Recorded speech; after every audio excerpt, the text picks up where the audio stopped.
what life is like in the AFP series. So yeah, thanks for joining us again. My name's Anna. I am a final year medical student at King's College London, and I also work with Medics Academy on their SDocs programme. But that's not the reason I'm here today. The reason I'm here today is because I am thinking about maybe doing the academic foundation programme next year, maybe applying. And I wanted to find out a little bit more about kind of what it was like. So I'm here today with some of my lovely friends who have done AFPs, and today we're going to be talking a little bit about what the AFP is actually like, what you planned, what you're doing, and kind of what you achieved kind of throughout your AFP placement. So it's really cool to have you guys with us. Would you like to introduce yourselves to our lovely audience? I know that some of you have been on before, but it'd be nice to hear from you again. So Dimitri, do you want to go first? Hi everyone, my name is Dimitris Karponis and I'm an academic foundation year one in Oxford, currently working in dermatology at the Churchill Hospital, and my academic block is at the end of year two. Awesome. So we're also joined by George. Would you like to introduce yourself? Hello everyone, so I'm George. I did my academic foundation programme at St Thomas's Hospital in London. I have subsequently become a public health doctor. I'm now in my ST2 year of my public health training, and I had my academic block at the beginning of my second year in the programme. Awesome, thank you so much for joining us, George. And we've also joined again by our friend Faris. Would you like to introduce yourself? Hello, my name's Faris. I'm one of the academic foundation year one doctors currently in Wales at the moment, and I'm currently on my paediatric block. And because of the structure of the academic component of the foundation year one in Wales, I basically have academic time built throughout the entirety of my F1 year. Brilliant. And last but very much not least, we've got Nikki. Would you like to introduce yourself? Yeah, hi everyone, I'm Nikki. I'm currently doing the AFP block at the moment. I'm an F2, so I've got it first in the year. My AFP is in paediatrics at Imperial College London. Awesome. Well, thank you guys so much for joining us today. So I think, first of all, I'd like to hear a little bit from Faris about what it's like actually combining academics with clinical work at the same time, because from what I understand it, most AFPs have like a discrete block for their academic work. But actually, it sounds really interesting that you're doing that alongside your clinical stuff. So yeah, how are you finding that?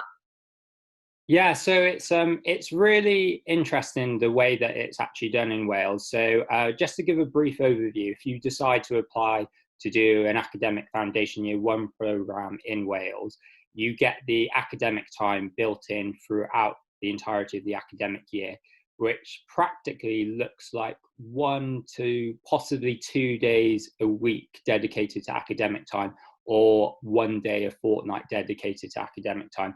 And the whole philosophy, I think, behind that is that you're able to do projects throughout the entirety of your F1 period, and you're able to do a mixture of projects alongside each of the different blocks. So, for example, I'm in paediatrics at the moment, so I'm currently involved in 2 separate audits related to paediatrics, one of which has been going for a number of years, and one of which we're hoping to start up, and that will be continued for the rest of the year, and it will be expected for the other academic doctors to pick up. It does mean, in comparison to what England does, which is dedicating an entire 4-month block, to academic time, it does mean that you sort of have to balance your academic commitments alongside your clinical commitments, which means that you do get, on balance, less time on the wards or less time in the assessment unit.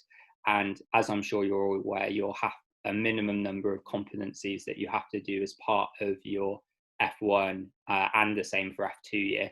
And you still have to do all those competencies, but you have less time to do those all in, which is probably the main disadvantage. I know when I was applying, what I also thought was a disadvantage was the fact that it's quite difficult to sort of plan your academic days if they're sort of organised haphazardly. So just to give you some perspective of when my academic days are scheduled within PED. So I haven't had one this week, but I've got one next week on Tuesday. And then the following week, I've got it on a different day of the week. So that organisation can sometimes be a bit difficult in comparison to having 4 months, which are protected for the academic time. But so far, I've really enjoyed it. I've managed to start a number of different projects. I've managed to do stuff within paediatrics and within medical education in general, which is what I wanted to get out of the year. And I'm quite confident that the other 2 blocks, because I've started to plan what I'm going to do with the academic time already, will be successful as well. That's really interesting to hear about your experiences. Thank you so much. I think I just wanted to ask Dimitri, because I understand that you're working as an F1, but you haven't started your academic block yet. But do you feel under more pressure to get those clinical competencies because you know that you've got one less rotation than everyone else? Yeah, so that's a good point. I wouldn't say I feel I'm under more pressure because I think during F1, there's not a lot of things we're expected to do, and I suppose it's similar with F2. I'm not quite sure about that, but there's plenty of time and plenty of opportunities. I think perhaps at a later level, if you have a position in the integrated academic pathway and you're a specialist registrar, then maybe it is an issue, but you have plenty of time as an F1 to complete those competencies. That's really great to hear. That's quite reassuring, I think, for people watching who are maybe worried about having a bit less time on the wards. So, George, you've completed your academic foundation programme. Did it live up to what you expected it to be like? That is a fascinating question. I think people go into the academic foundation program with a huge array of different expectations about how it's going to go. And a lot of it does come down to the things we've been discussing already this evening. So it comes down to whether it's going to be in one solid block, which hopefully should be relatively safe from clinical commitments so that you can really get stuck in with what you're doing, or whether it's going to be split over the year, which has the advantage of obviously having the longevity that so many of these complex projects require. I think, obviously, when it comes to the purpose of the academic foundation program, partly it's simply for interest and to cultivate those scientific skills that you can deploy later in your career. Partly, it's obviously a really wonderful opportunity for you to build your CV, to get that ACF perhaps later on down the line, or that specialist registrar position with an interest in research later on down the line. And when you get to that point, you're going to be judged both on how many papers you produce, but also your presentations, but then beyond those, your management skills, your leadership ability.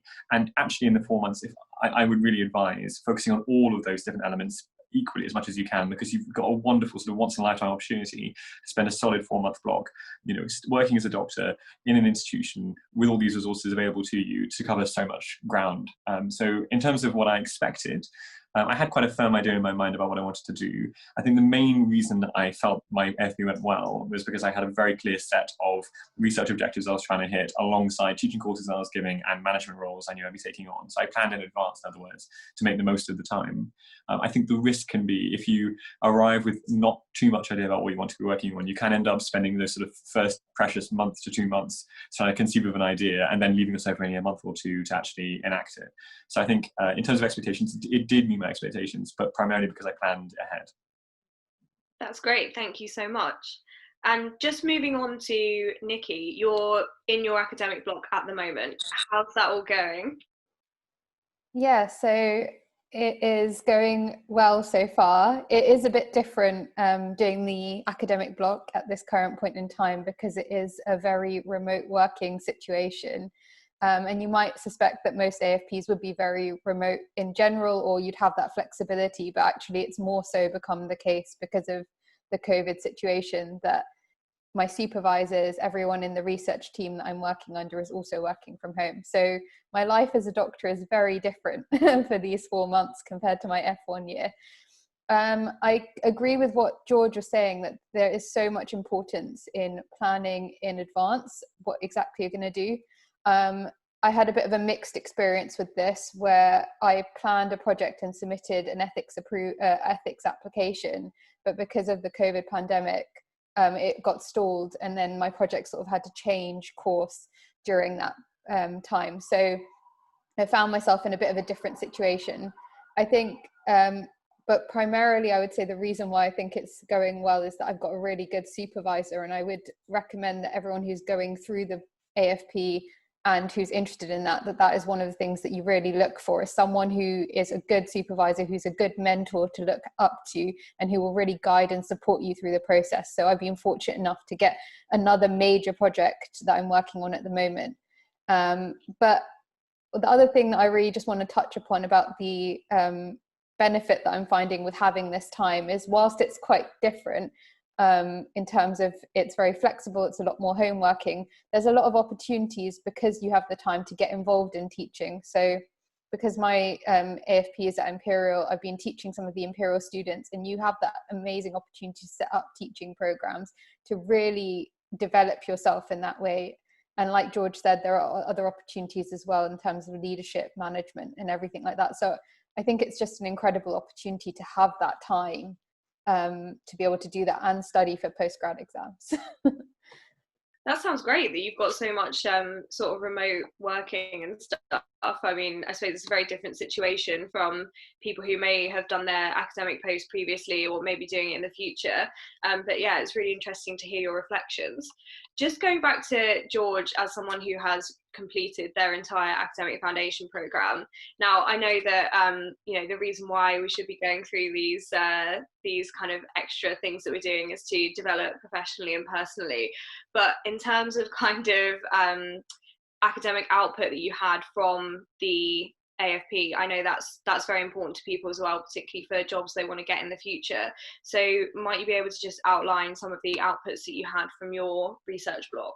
Absolutely. So I was quite lucky, I suppose. So part of what I'm referring to when I'm referring to that benefit from planning in advance is that I had several projects that were already on a good stage of completion before I even started in the AFP. So I was able to, in terms of, to put numbers on it, so I published 6 papers from the 4-month period that I had my AFP block. I ran, I think it was 5 national teaching courses during that time, and then had various management leadership roles in terms of formal ones with the university, lecturing and giving teaching to medical students, and more informal ones alongside, you know, with my running my mess for my university, for my hospital and things.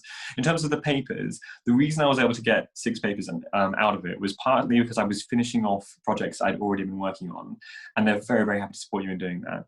Partly because I was willing to pick up all the projects that were near completion. And you'll find this when you start in a new department with research. The most common experience in the world of research is to get 95% of the way to completing a publication. And at that last hurdle, when it's almost there, walking away because you receive all these rejections or these comments from reviewers and you think it's all just hopeless. I sort of hoovered up those rejected papers and polished loads of those papers off and was able to rapidly work my way through, which was useful because obviously in many of these cases you're effectively amplifying the use of your time because you're taking lots of work which has been done before, which would have otherwise never seen the light of day, and making it so it reaches its final fruition and is useful. And obviously I contribute something helpfully which other people weren't otherwise going to be doing. So I personally got the most from completing projects I would already been working on, obviously getting stuck into one main sort of central theme that was to do with my surgical AFP itself, as well as completing the projects already ongoing but not yet completed by the department.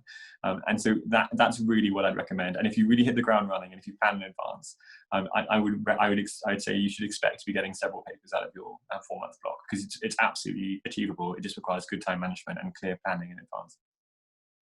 Wow, what I'm hearing from everyone is that it's really important to have a plan before you start your 4-month block if you're doing a 4-month research block.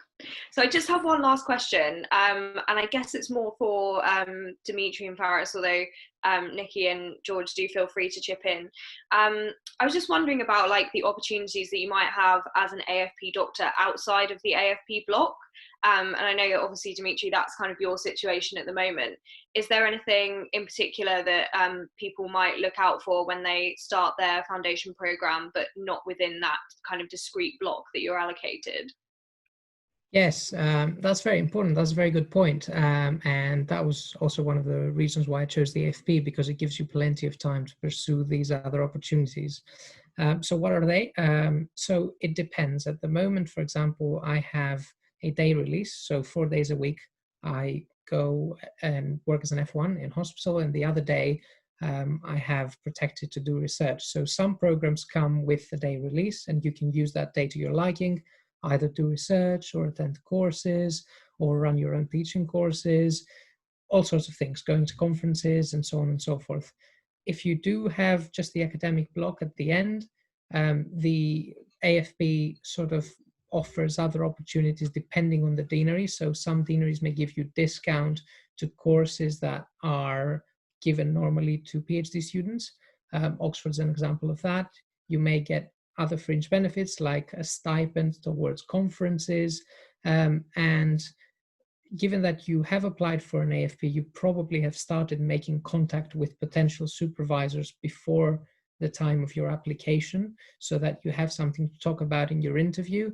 So sometimes it's easier to start research early, either during your day off, if you do have a day off, or during weekends, or maybe after work. And although this may sound quite hectic, some projects, like some clinical trials, for example, may take up to 4 months, for example, to get research ethics approval. So starting early is always good, so that when you get to your academic block, say in your F2, you have all the ground laid for you and you're ready to go into your academic block. Now, that being said, I ought to mention that I found it extremely difficult to start what I was planning and to get involved into a project 1 month during my AFP. And this is not because of the deanery, this is because of Oxford. Many clinical trials have been postponed.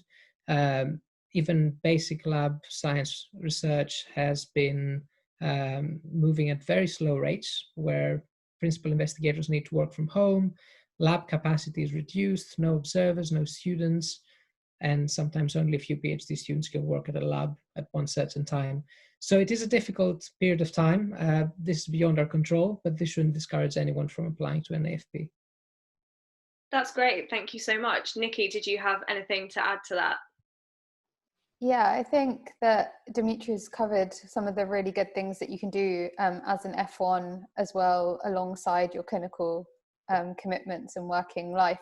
I think it's, I know I've already mentioned the pandemic already, but it's obviously doing an AFP at the moment is slightly different in general because of some of the things that he's mentioned. So it has been a different experience. But I think just if you think about it on balance, you have extra time in general, whether it's a day release or the 4-month block, that you can use to develop your CV in whichever way you wish to do so. So I'm interested personally in pediatrics, and I don't have a clinical pediatric job, which is something to consider when you're looking at AFP programs, is if you have a particular career interest in mind, just balance that up and see what you would prioritize as well with that, because that was definitely a big consideration that I took into account. And you can even do stuff like that. If you feel like you want some more clinical exposure in a different thing, you can try and do an audit in that specialty. And whilst all F1s and F2s can organize taster weeks, you could use that time. So it's not unique to being an AFP doctor, but I would just say that you have sometimes extra time to do the things that maybe other doctors would also like to do, but they don't have the benefit of that time period that you do. So I just want to highlight that benefit really, and say that it is just having that extra variety and that extra time is such an advantage. And then the opportunity is honestly endless. That's great. Well, thank you so much. I think we're coming to the end of our time together. So thank you all for joining me today. It's been a really useful discussion for me. I hope everyone watching has also found it useful. And yeah, join us next week when we're going to be discussing a little bit about something that I think everyone finds quite onerous about the Academic Foundation Programme, which is AFP interviews.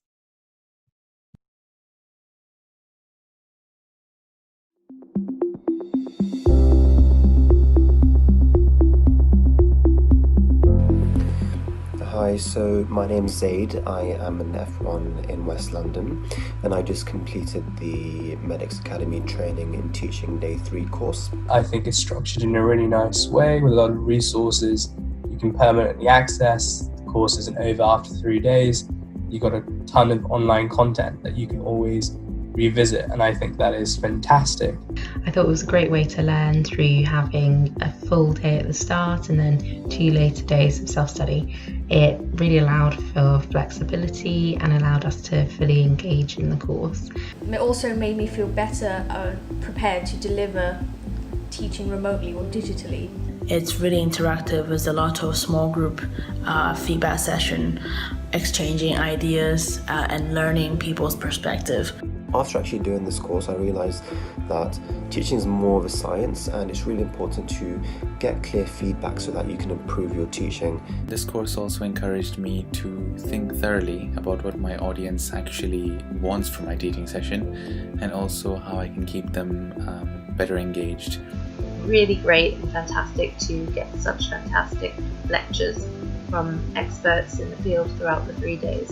It was also interesting to learn from others taking part on the course because we all have different levels of experience, so it was interesting to gain their perspective on things too. I learned not just about different style of teaching, I also learned about what is medical education, how to build a career in medical education. Overall, I learned a lot from the teaching course. I think it's a really well done course. I really enjoyed it. And I really found it very enjoyable. That's what I thought of the whole course, and I really enjoyed it, and I would recommend it to other people. So thank you for letting me participate.